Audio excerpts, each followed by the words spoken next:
हमारे यहाँ एक बात आई हमारे सामने। पिछली बार 3 महीने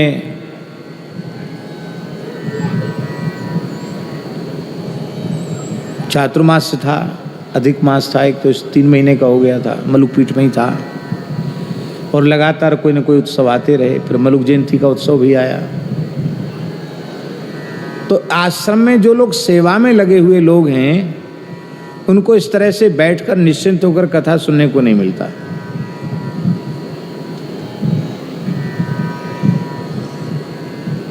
तो जो अब महात्मा ही तो संभालेंगे, महात्माओं का काम कौन संभालेगा? स्थान में साधु संत ही तो संभालेंगे, जो साधक होंगे संत होंगे वही संभालेंगे। तो जो व्यवस्था देखते उन्होंने कहा, महाराज जी कई लोग महात्माओं को कह रहे हैं स्थान के महात्मा, अरे तुम खाली पंगत फेरने में लगे रहते हो, रसोई बनाने में लगे रहते हो, और खाली यहाँ बैठो वहाँ बैठो, वहाँ खड़े, क्या मतलब है? इसलिए साधु बने हो? सत्संग के लिए साधु बने हो, भजन के लिए साधु बने हो। ना भजन और ना सत्संग, खाली काम में खड़े हो। काम की कमी घर में थी क्या? तो ऐसा कहकर लोग बहकाने वाले लोग हैं, लोग निरुत्साहित हो रहे हैं इतने लंबे समय तक।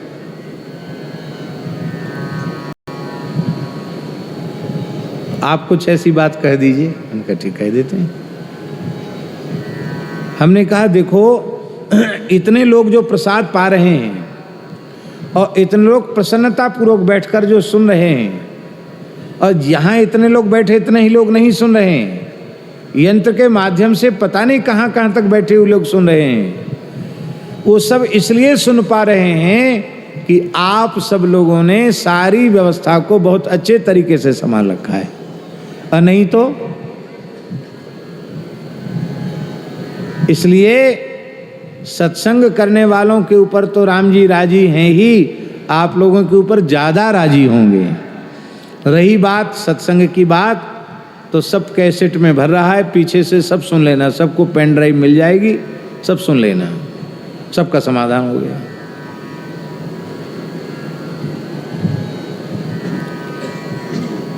गोकर्ण की जो भागवत है उसमें सेवा कथा रसमहो नतराम पिबत्वम, कथा रस का पान करो, ये तो गोकर्ण जी कह रहे हैं, पर सेवा शब्द पहले कर, सेवा कथा रसमहो नितराम पिबत्वम। कथा रस को 2 नंबर पर रख रहे हैं, सेवा को 1 नंबर पर रख रहे हैं। सेवा करते हुए कथा रस का पान करो। सेवा की बहुत बड़ी महिमा है। पूज्य सद्गुरुदेव श्री भक्तमाली जी महाराज कहते थे, पंडित जी हमें अपने जीवन में जो कुछ प्राप्त हुआ है भगवत कृपा से, उसके मूल में केवल सब कुछ प्राप्त हुआ, ऐसा भाव महाराज जी के मुखारविंद से सुनने को मिलता था। और पूरा जीवन ही सेवा में समर्पित रहा। और हम लोग सेवा नहीं करना चाहते हैं। सेवा कौन कर सकता है? बहुत ध्यान से सुने। हम नहीं कर सकते सेवा। क्यों नहीं कर सकते? हम इसलिए सेवा नहीं कर सकते, हमारी बात नहीं, जिस किसी भी मनुष्य को किसी दूसरे सेवक की आवश्यकता का अनुभव होने लग जाएगा कि हमको एक सेवक की, एक सहयोगी की जरूरत है, वो कभी किसी की सेवा नहीं कर सकता।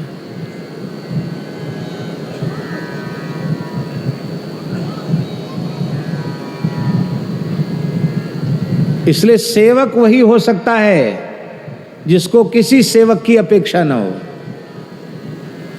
यही कारण है कि स्वयं दासास तपस्विना, तपस्वी स्वयं ही दास होते हैं। तपस्वी तब तक तपस्वी है जब तक उसकी सेवा में कोई नहीं है। सेवा में कोई आ जाएगा तो तप नष्ट हो जाएगा। स्वयं दासास तपस्विना, तपस्वी स्वयं ही दास होते हैं, उनके यहाँ कोई दास नहीं होता। और ऐसी ही स्थिति पूज्य भक्तमाली जी महाराज की अंतिम क्षण तक थी। उन्होंने कभी किसी सेवक की अपेक्षा नहीं रखी। स्वयं ही जो उनकी सेवा में थे, नाम से कि ये सेवा में, महाराज जी उल्टे उन्हीं की सेवा कर देते थे। उनकी सेवा करते थे। परम श्रद्धेय पूज्यपाद श्री रामेश्वर दास जी रामायणी जी महाराज सुनाते थे कि महाराज जी और हम लोग 84 कोस की परिक्रमा में थे। बड़े पुजारी जी थे श्री रामचंद्र दास जी, श्री रामायणी जी, परम पूज्य श्री रामेश्वर दास जी रामायणी जी। बोले महाराज जी एक इतना बड़े डिब्बे में पानी भर के चलते और एक थैला लटका के चलते।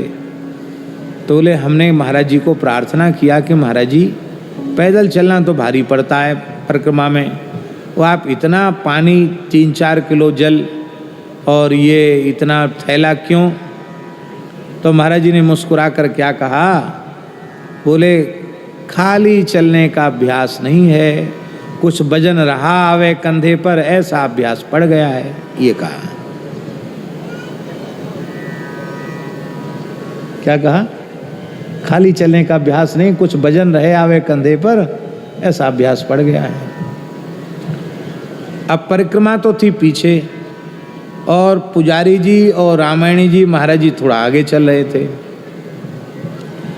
अब पुजारी जी को भी लघु शंका लगी और रामायणी जी को भी लघु शंका लगी। अब खोजें वहाँ पानी, कहाँ है पानी? तो महाराज जी बोले क्या बात है? बोले लघु शंका की इच्छा हो रही है। बोले कहाँ पानी? कहे पानी इसे है तो साथ में पानी। दोनों को हाथ में जल दिया, कुल्ला कराया, फिर बैठ गए। तो बोले अरे कुछ भूख भी लग रही है। तो महाराज ने तुरंत थैला में से भुने हुए चना मूंगफली निकाली और थोड़ा थोड़ा चूर्ण दे दिया, अग्नि दीपक चूर्ण। बोले बस जायके का जायका, फायदे का फायदा, थोड़ा खाओ और थोड़ा चूर्ण जिह्वा पर डाल लो। तो हंस करके कहा कि ये थैला और ये कमंडल आप लोगों के लिए लेके रखा है। तो पूज्य श्री रामायण जी कहते थे कि ऐसा महाराज जी का स्वभाव में, माने वृत्ति में सेवा भाव था, वृत्ति में। हाँ, ये 2 महापुरुष थे, श्री रामानुज गुरु जी भी थे साथ में। बोले आप लोगों के लिए 3 मुद्दे, आप लोगों के लिए जल और ये थैला रखा हुआ है।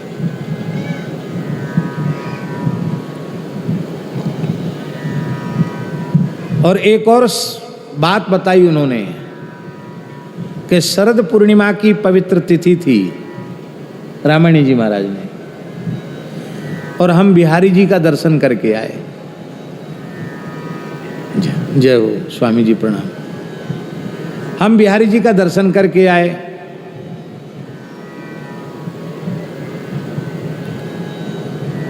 बिहारी जी उस दिन वंशी धारण करते हैं। तो दर्शन करके लगभग 11 बजे लौट के आए। तो महाराज जी ने छत पर, जो जहाँ हम लोग रहते थे, उसी छत पर बोले 2-4 तुलसी के गमला रख रखे हैं, सफ़ेद कपड़े से सजा रखा है, और 1-2 इसके बेला के फूल गमले में उनको सजा रखा है, और बीच में ठाकुर जी हैं, चित्रपट है। तो हम आए तो आकर देखा, महाराज जी क्या है? बोले यहाँ शरद पूर्णिमा हो रहा है, महारास हो रहा है, आप बैठ के पाठ करिए। हमसे बोले कि अभी आप बैठ करके रास पंचाध्यायी का पाठ कीजिए। तो पूज्य श्री रामायण जी ने कहा कि हमने बैठ करके, यद्यपि हम थके हुए थे, लेकिन हमने कहा महाराज जी की आज्ञा हो गई है। तो कहते बैठ के पाठ करना जैसे ही आरंभ किया, वो जो दृश्य था वो सर्वथा बदल गया।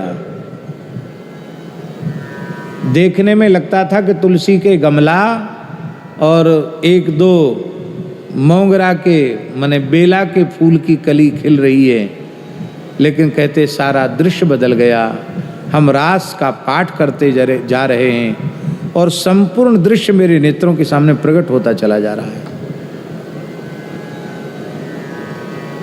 कहते जीवन में कितनी बार रास पंचाध्यायी का पाठ किया, लेकिन उस दिन महाराज जी ने कहा कि रामायणी जी रास पंचाध्यायी का पाठ करो। बोले पाठ नहीं किया, जो जो पाठ करते चले जा रहे हैं वो लीला नेत्रों के सामने प्रत्यक्ष होती हुई दिखाई पड़ रही है। दिव्य वृंदावन का दर्शन हो गया और दिव्य रास का दर्शन हो गया। रामायण जी कहते थे ऐसी सामर्थ्य थी महाराज जी में।